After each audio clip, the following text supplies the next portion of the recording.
Critics of the Senate Intelligence Committee's report on torture say its release hinders the CIA's ability to do its job and gives ammunition to U.S. enemies. Joining me is Congressman Peter King, a member of the House Intelligence and Homeland Security Committees. Congressman King, thank you for joining me. I wanted to try to move this conversation forward a little bit and ask you a couple of questions about the future. If, and we all fervently hope this won't happen, a U.S. soldier is taken prisoner by a member of ISIS or a member of Al-Qaeda, do you think the U.S. has lost the high ground in what is acceptable behavior for people who capture our folks? No, not at all. First of all, what ISIS does is behead people.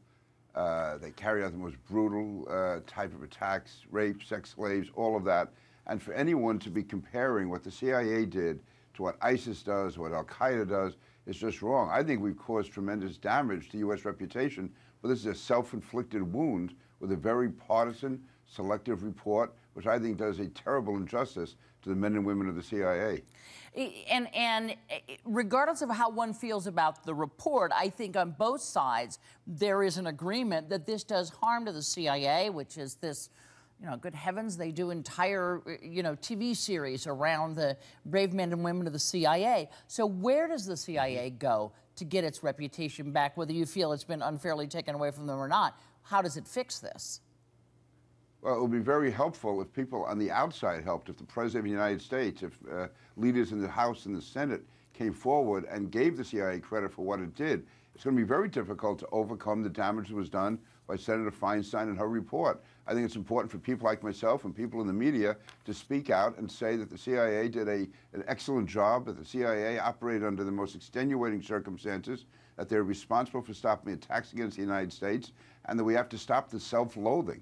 I mean, this is, to me, the burden is on us. The burden is on people in positions of influence to stop hating ourselves and to stop hating those who we ask to do the job.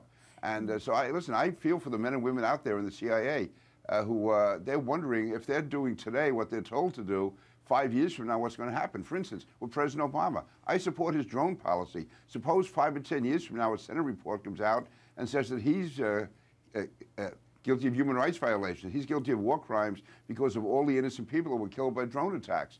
What happens to us then? I mean, as Americans, we've always stood together. During World War II, many, many civilians were killed by American forces in Dresden and Tokyo, other places. But as a country, we didn't tear ourselves apart. So we had the moral standing.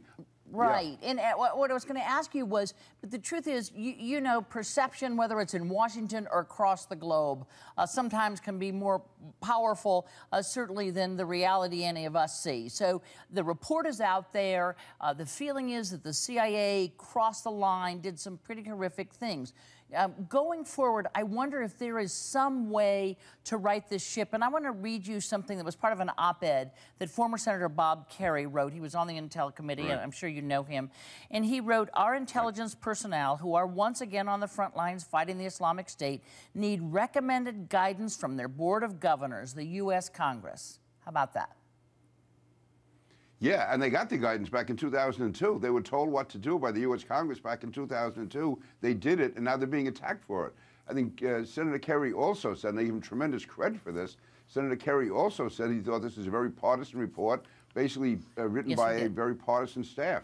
And I think it's important to point that out. And the Congress did tell the CIA what to do. The CIA told the Congress what they were doing, and Congress, the people in positions of power, approved it. And now they're turning on them. And I find that totally hypocritical. Congressman Peter King, we thank you so much for joining us on a Sunday morning. I appreciate it. Thank you, Candy.